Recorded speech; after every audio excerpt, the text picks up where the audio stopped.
There are a couple of three things I really like about this week's episode. First, I get to go fishing at a brand new place. Secondly, there's all that old gnarly looking stuff, all those weeds and cypress trees and pine trees laying in the water. Looks like you ought to catch a fish on every cast. And finally, we've got a beautiful day to do it. All those elements combined, this could be really good. Let's find out. Fox Sports Outdoors is on the air right now. You're watching the only program with weekly fishing reports and real-time outdoor news from the Southeast region. This is Fox Sports Outdoors. Hi everybody, what could be better than a beautiful morning at a state park in Louisiana? I'm extra excited about this week's episode because we're going fishing at a place I've never been to before. Now, in the background back there, we've got people camping and having fun and throwing a baseball around. We've got people out kayaking, got fishing boats out everywhere. And I've already got my boat launched, ready to go. And I'd like to welcome you in right now to beautiful Lake Claiborne, Louisiana. We are northeast of Shreveport. It's a lake that's loaded with all kinds of fish, and we'll explain about that. But in particular, on this week's episode, we're going to be fishing for largemouth bass. Now, there's something happening with the bass population here at Claiborne that's a good thing, and I'll explain what that is and some of the details of it coming up in the next half hour. I've never seen this lake before, never stepped foot on it, never fished in it, don't have any guide information, have talked to no locals. I don't know a thing about this place. We're just going to go fishing, see what we can find today, and you're going to get to come along with me. While we're doing that, we're taking you out to your local fishing reports from our expert team of insider reporters, both saltwater and freshwater, from lakes, rivers, and bays, right where you live, with this coming weekend's current fishing reports. It's time to do it right now. Come on along. I'm going to jump in the boat, head out, do some scouting around, see what we can find. Let's get things started back at the FSN studios right now with your weekend planner. Hi everybody, a check of the Lunar Table shows Saturday is the best time to be on the water this weekend. Conditions are listed as good, with peak times in the middle of the night and also the middle of the day, beginning around 12:49 on Saturday and 1:23 on Sunday. Look for the sun to rise at 7:11 and set at 7:40. Evenings will be bright with a full moon on display. Stay with us for freshwater and coastal fishing information from around the region. And one of the most liked anglers in the country, Shaw Grigsby, stops by to answer your Ask the Pro question. We're coming right back. Fox Sports Outdoors is brought to you by MotorGuide's wireless and easy-to-use XI3. Waypoint Marine, the Gulf Coast's leading saltwater boating specialist. Strike King, tie one on. NITRO Performance Fishing Boats, because champions aren't born, they're made. Isn't that incredible? Hey, there's a chunk for you right there. Welcome to Lake Claiborne, everybody, my very first trip.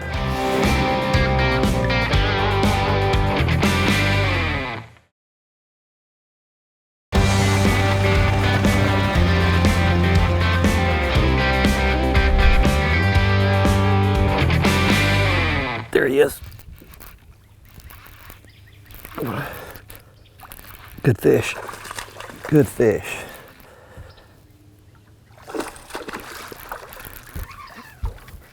Boy, they are getting a mouthful of this topwater bait. He has got it. Look where he's got that bait. Look where that fish ate that topwater bait. Isn't that incredible?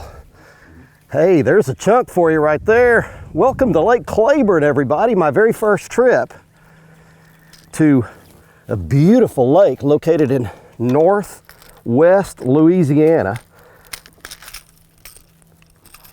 northeast of Shreveport. And I have started off throwing a topwater bait this morning early, and look what happened. There's my topwater. That's a Strike King KVD Splash. I'll check all that out and show it to you at the end of the show. There's a nice bass for you. We're gonna let that one go back. That. Well, let me tell you a little bit about Lake Claiborne. What I found out, I got to scout and fish a little bit yesterday. Got out here this morning, and it's 6,400 surface acres. A little deceptive because it's spread out all over everywhere. Lots of creeks and major arms running off every direction. One of the coolest things about this lake is that the wildlife department has done a great job marking it. Why do they need to mark it? It is loaded with stumps, broken off timber, and so they've marked these boat channels. Got a main one running right down the middle of the lake, the entire length of the lake. As long as you keep the green on your left, the red on your right, you stay between those markers and you're in good shape and you can run. Then they've actually marked all the major creeks. So they've got signs that point off to every major creek. So that's a really neat thing that they've done. I noticed that they've done it up at Darbone too, where I fish some. That's a little bit of information about Lake Claiborne, our first trip here. Gonna get the trolling motor back down, fish down this bank and see if we can catch another one. Topwater bait. What can be better than catching them on a topwater? Night dock fishing is on fire along the southeast coast. It's primarily for spotted sea trout and redfish, plus there's tarpon to be caught too. I have all the details, but first this from our good friends at Foreshore Transportation. Foreshore Transportation, the simple solution to all your free hauling needs. Foreshore can ship freight across the country or across the state. Whatever the load, wherever the destination, Foreshore gets it done fast, safe, and hassle-free. Alabama and Mississippi coastal fishing has been outstanding at night around docks and breakwalls where there's lights that shine down. It's primarily for spotted sea trout that are going up to 2 pounds and redfish that are also going to 8 pounds. It's really good fishing and it's out of the sun. It's in the evening. It's very stealthy. There's not a lot of people around and you can really put a lot of fish in the boat fishing this way. The fishing like this has been outstanding all on the Alabama and Mississippi coast, wherever there's a lot of docks. Orange Beach has been good. The hot lures to use these days for the docks for trout and redfish have been the new weedless voodoo coastal shrimp. Also there's bull redfish in Mississippi and Alabama, south of the Barrier Islands of Mississippi and on Dixie Bar in Alabama. Triple tail fishing also continues good along those coasts. Almost any kind of flotsam is going to produce triple tail, particularly in Mobile Bay. Captain Tim Cuddy in St. Simon's Island says doing very well on trout, redfish, and flounder. He's working grassy areas inshore. He says look for clean water. Plenty of tarpon along the coast now. Just look for baitfish schools and their tarpon should be there. Well, that's it for the coastal south. Get out in the water and take a youngster with you when you go. There he is, got him. Got one. Right off that grass bed. Don't go in that grass. Don't go in that grass. Don't go in that grass. He's trying to get in it.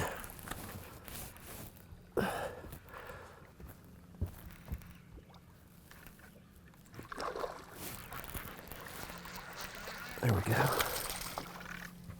All right, there's a fat one there. Hey, we got something going this morning a little bit on a topwater. I'll show you that topwater a little later, but I'll show you that bass for right now. A little humpback bass. And look here, came out of all that green grass along there. Isn't that cool? And there's very little offshore to fish. There's not a lot of deep structure and a lot of big points that stick out in the lake and ledges and humps and river channels. There's really not much of that kind of stuff at all. Pretty much everything there is to fish along this lake is laying along the shoreline. And so you've got cypress trees with all the cypress knees and roots growing up. You've got these grass beds like this. You've got big pine trees that have fallen over and laying in the water, tops laying in the water. You've got some rocky riprap. You've got hundreds, if not thousands, of boat docks and boat houses to fish. Lots and lots of shallow stuff to fish here. My trolling motor's not in any more than 2 feet of water right here. I think the key is finding those banks that drop off a little quicker.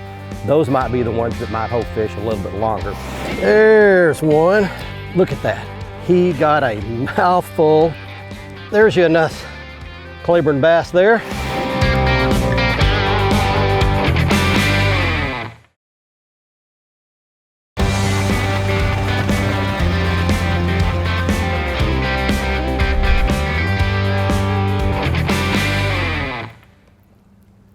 Got it, got it. Right in the edge of that shade. Come on, baby, what is he? There we go. Decent bass. Oh, and he's got a mouthful of it. Man, there we go. There's one. Look at that. he got a mouthful of my Strike King popping bait. Got all the hooks in it, which is exactly why I'm throwing this bait. And use the pliers. There's that cool little bait. I'll show it to you again at the end of the show. There's you a nice Claiborne bass there. Little chunk, not a monster or anything. Hey, let me put this fish back. And then I want to show you something. Look here in front of me. You see that shade?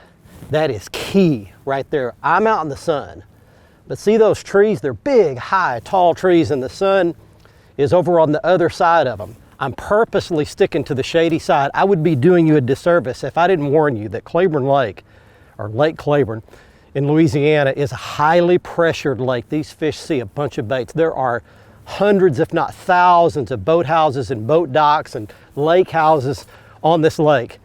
These fish see tons of bait, so I can give you a couple of keys.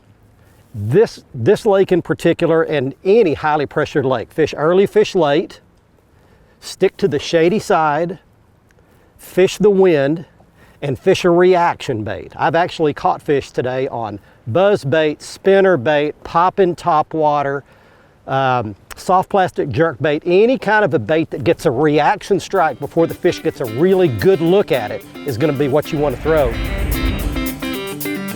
Hey guys, welcome to this week's Mississippi, Alabama, and Tennessee Fishing Report. This week's report is brought to you by Can Cooker. Go on over to cancooker.com, check them out, see what all they've got, whether it's camping, hunting, fishing, in your kitchen at home, tailgating, or just a party. Can Cooker is going to make the way you prepare food a lot more fun and a lot more tasty. Tons of products, accessories, check them out at cancooker.com. Right now in this region, if you were going to go bass fishing, here's one thing I would do. I would look for shallow cover with current hitting it. On the Tennessee River, say Pickwick, and you know, that's technically Tennessee, Mississippi, and Alabama. You want shallow flats with brush piles or grass. On Kentucky Lake, it's probably going to be brush piles or rock piles. On Gunnersville, it's going to be main lake grass without a doubt on those shallow flats. You just want to be where current is hitting shallow cover and look for places where there's bait, because that is just the total package. When you get shallow cover, current, and bait. You can also night fish right now too. The big spinnerbait bite's still good on Dale Hollow and Center Hill. As far as crappie goes, I got some buddies that have been going down to Grenada and crushing them. They're pulling crankbaits, they're pulling Strike King Series 3s, primarily pink and orange, but it's still good. It's just hot, and you're gonna have to just fight through the heat, stay hydrated, and try not to burn up. It'll get better as soon as it gets cooler. We'll see you then. God bless. Buck Sports Outdoors is brought to you by Mercury, Go Boldly, Lowrance, America's #1 fish finder, Balls Out, made in the USA, heavy-duty mounts for your fish finders. There's a very healthy specimen right there, dark color, big old mouth.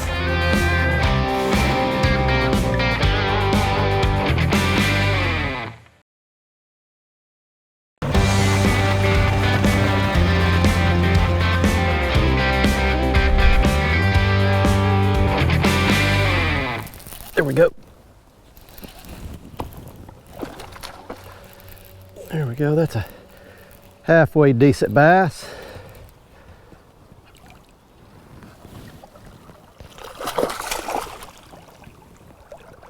Jumper too. Jumper. There we go. There's you a nice Claiborne bass. Well, welcome back everybody. We are still on our adventure, very first time at beautiful Lake Claiborne, Louisiana. There's a very healthy specimen right there, dark color, big old mouth. I want to mention that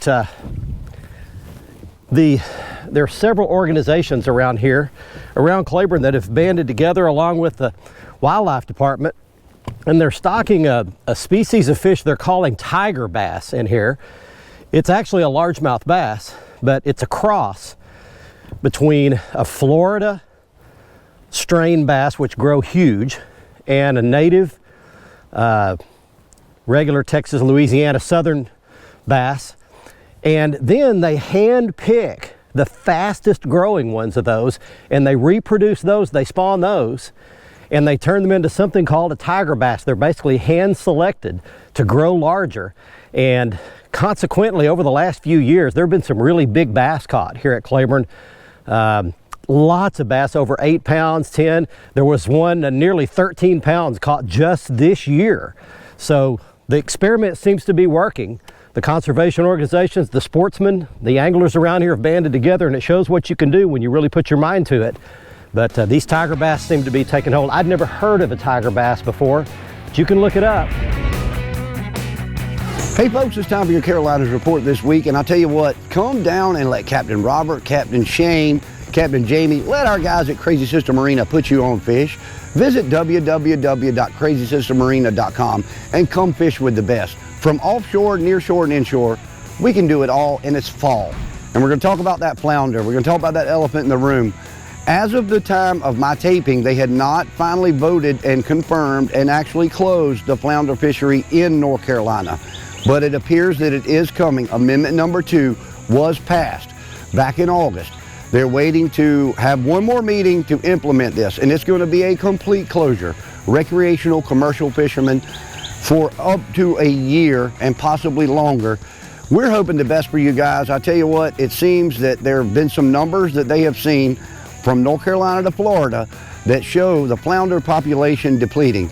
If that is happening, I'm sure there'll be other states that follow suit. If they're showing numbers that show it depleted, you know what? Let's do something and be proactive, and let's make changes to help these fish and help these resources for our kids down the road. The other thing I want to talk about is king mackerel fishing this time of the year is incredible. You can find some of your biggest fish, and I'll tell you, find a small piece of live bottom this time of the year, somewhere near the beach, 20, 30 foot of water. Concentrate on it. Big baits, get there first. You can catch the biggest kings you've ever caught in your life right now during the next couple weeks. This has been your Carolinas Report, brought to you by Crazy Sister Marina. Remember, fish smarter, not harder, and keep your chaos organized. There's one. It's a crappie. All right. There's a decent fish. All right, there's my first Claiborne crappie for you right there. Wow, look at that. That's a fat crappie right there. Well, I just got a lark. The bass fishing got tough. We caught several bass early in the morning when they were actively feeding, and all of a sudden, as you can see, the sun's gotten up overhead, bright skies, no clouds, fairly clear water down here where we are close to the dam, and I just decided to switch gears and put my bass stuff down and grabbed a crappie rod. And I'm just casting it around. There's some scattered brush out here. As I mentioned, this lake is loaded with standing timber. And so you really can't see it on the surface of the water. Every once in a while you see a stick up, but I found it on my electronics. So that would be a nice fat keeper for you right there. But today, he is one lucky crappie. All these broken off pine trees and some cypress trees and maybe some bodarks in here, some hardwoods, real old. This lake's been here since the 1930s. And I talked to a few locals around here and they said it's a pretty decent crappie lake.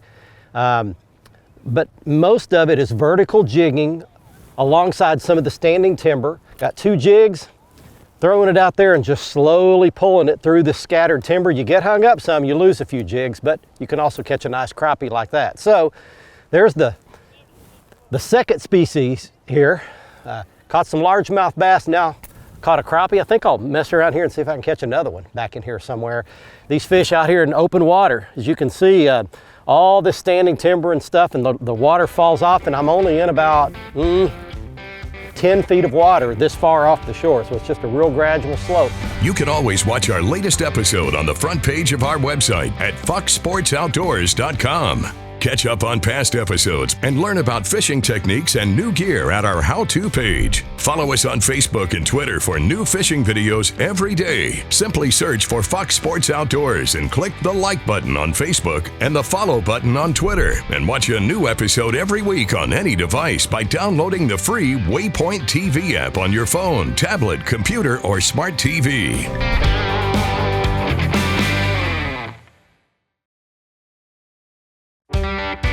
Buck Sports Outdoors is brought to you by Gulf Shores and Orange Beach. Request our free 2019 fishing guide at orangebeach.com. Lose, feel the difference. Gene LaRue and Bobby Garland, the best in bass and crappie lures, heads to tails. Glacier Glove, stay outdoors longer with our gloves, hats, and shades. Welcome back, everyone. Let's get right to your Ask the Pro question for this week. Kelsey wants to know, what is your earliest memory from your childhood of going fishing and getting hooked on the sport? For the answer, we checked with one of the most liked anglers in the country, Shaw Grigsby. So we're on Little River in Louisiana. My dad was from Louisiana, and they're in a boat sculling, no trolling motor, sculling a paddle. I'm on the bank because I couldn't be on the bank with my cousin and my dad. So I'm on the bank with a little Zebco throwing a spinnerbait, an H&H spinnerbait, little bitty thing, and it stops and I pull and I'm like, what the heck is this? And I start pulling and then it pulls back. And I'm like so excited, I'm like, oh my gosh, and you can't turn the handle because it's pulling. I ran up the bank and drug him behind me on the mud, turned back around and jumped on him. It was about a 2.5 pound bass, 3 pound bass. Dad came over from the other side of the river from there fishing. They heard me squealing and thought I was getting bit by a snake or something, and they come over, but they make a big deal about it, and that's one of my first bass memories that I have, and that's really awesome. So that's what got me started in it. Thank you, Shaw. If you want some help from one of the pros, simply go to foxsportsoutdoors.com and follow the Ask the Pro link to submit a question. Now it's time to find out who wins this week's Big Catch of the Week. And it's time right now to show you this week's winner in the Big Catch of the Week contest. She's Tammy Webb of Hiddenite, North Carolina, showing a 32-inch striped bass she caught at Lake Hickory, North Carolina. If you'd like to be our next winner, go to our Facebook page, facebook.com/foxsportsoutdoors. Find last Tuesday's post. It's got all the Big Catch of the Week information in it. Follow those instructions. Post your picture, your comment there, and you'll be entered, and you could have your big fish shown on television. Here are 3 pieces of gear that were critical in helping me find and catch the fish we caught on this week's show. First of all, this is the Strike King KVD Splash Popper Topwater Bait. That thing was deadly on those bass up around that shallow cover, especially in the shade. Next, I want to show you my balls out bracket. This is the toughest, most durable bracket, the one that the pros use on tour, that comes in all different sizes and configurations to hold your fish finders and your marine electronics rock solid steady. All these joints here will make it at any angle you want to see it. They're made out of tough aluminum, color coordinated to your rig, balls out brackets. The ones I use on all of our boats here on the show. And finally, these are my waterproof breathable gloves. We get asked a lot of questions about what these are. They're Glacier gloves. You can check them out. The web address you see on your screen as well. They protect my hands from the sun, from the water, from all the fish teeth, and from all the exposure that they come under when I'm outdoors all day long. They're Glacier gloves. They come in several colors. You can check them out, the information you see on your screen. You're carrying a monster in your wallet or purse and you might not even realize it. It's probably on your phone.